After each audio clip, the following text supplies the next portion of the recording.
Hello, welcome.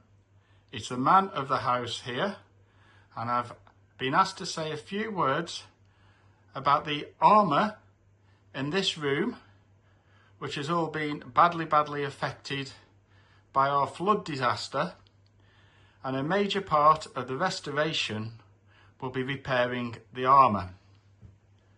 In front of you, this knight here was bought for me by the lady of the house, 15 or more years ago. And he was the first piece of armour I ever had. And his nickname is Gort. But he comes from Conway Castle.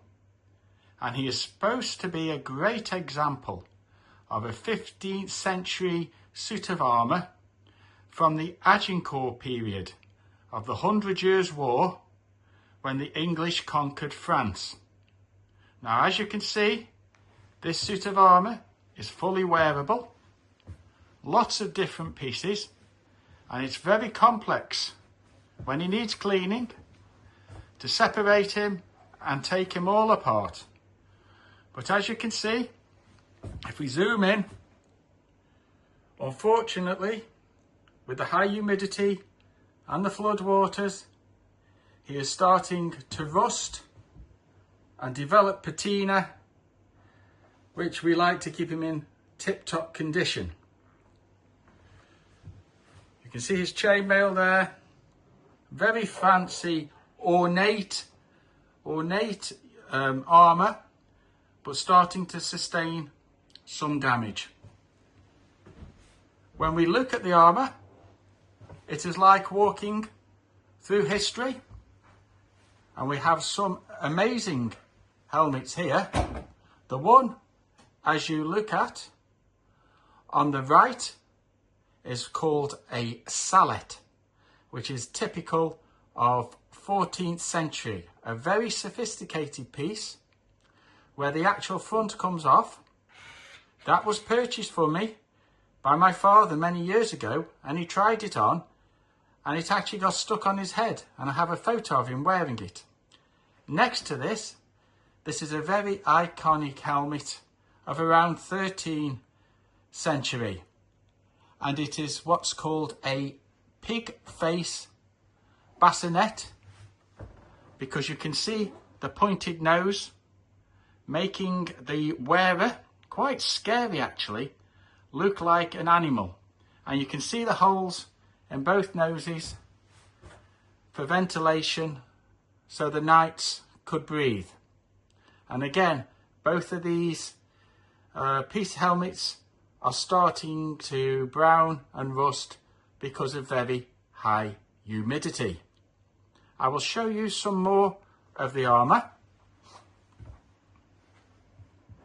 This is something very special, but I'll talk to you about this later.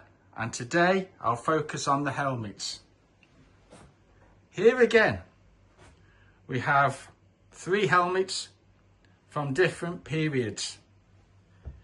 The helmet, as you look on your right, with the crown, that is very special. It's supposed to be a high-profile prestige helmet, as would have been worn by a monarch. This one possibly styled on what could have been worn by Richard III at the Battle of Bosworth, the famous Richard who killed the princes in the Tower and himself was killed so the Tudors could take to the throne. In the middle, we have a helmet which is a much older vintage, the style, because this is called a close helm. Quite a primitive helmet, because there's no parts that lift up, there's no visor, you just put it on your head, and it'd be very clunky. And that would be again about 13th century. Moving on, this is what they call a burgonet.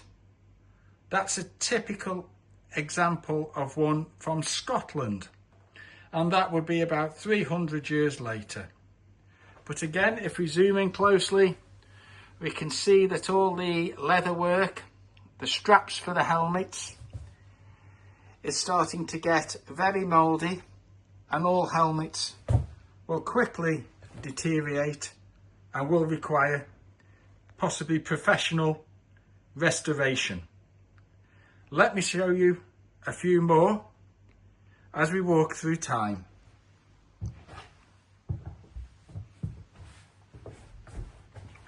Now these three are my favourites.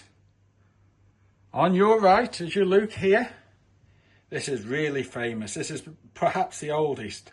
This is what they call a Norman nasal helm. The type of helmet that we would have expected the French invaders to have worn at the Battle of Hastings in 1066. And the damage, you can see there that rust quickly forms and it can quickly deteriorate, and you get mould on all the leather work as well inside the helmet. This one is called a sallet. I've showed you an example of this before, but this one is perhaps the most complicated piece of armour because it's got three separate visors that lift up and attach, and at the bottom here that is something called a gorget, which attaches underneath the helmet to protect the neck from any sabre blow. And looking here, a very famous helmet, the last one I'll show you today. This was from the English Civil War. It is called a lobster pot, the nickname, and it would have been worn by parliamentary troops in their fight against Charles I to establish a representative form of government rather than monarchy. But again, if we look, perhaps hard to make out in the light, but it quickly starts to rust and decolour, and it's very hard to maintain these. They have to have careful humidity, they have to have chemicals and protection applied, and if there's any variance in humidity or if they come into contact with water, they rust very quickly, because a lot of these are made from traditional metals rather than stainless steel, so that means they are more vulnerable to rusting.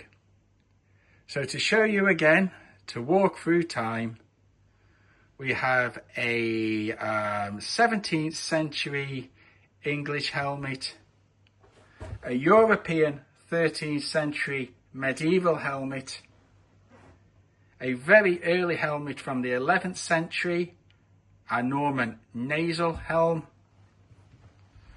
Going back, this is like time travel, another burgonet from 16th century, a closed helm, probably 12th, 13th century, quite primitive, the King's crown, which we think would be 15th century. This is very special, and I'll tell you about him later. We have Gort, as I said, 15th century, and two more medieval examples of the bassinet and the sallet.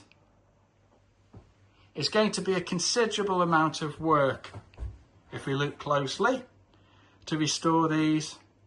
When you take them apart, as you can see, the shoulder blade, the elbow protection,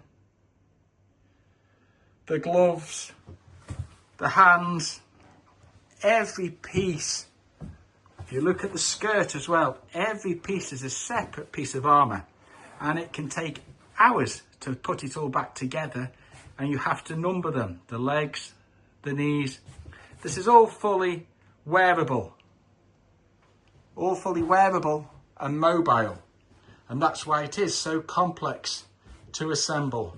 But it will all have to be taken apart, probably go to some professional restoration, in storage, taken apart, everything sanded down, then a protective coating. But what we will do now is we will go and look at some other armour in future, and we're happy to share this with you, but we'll show you some more historical relics very soon. Thank you.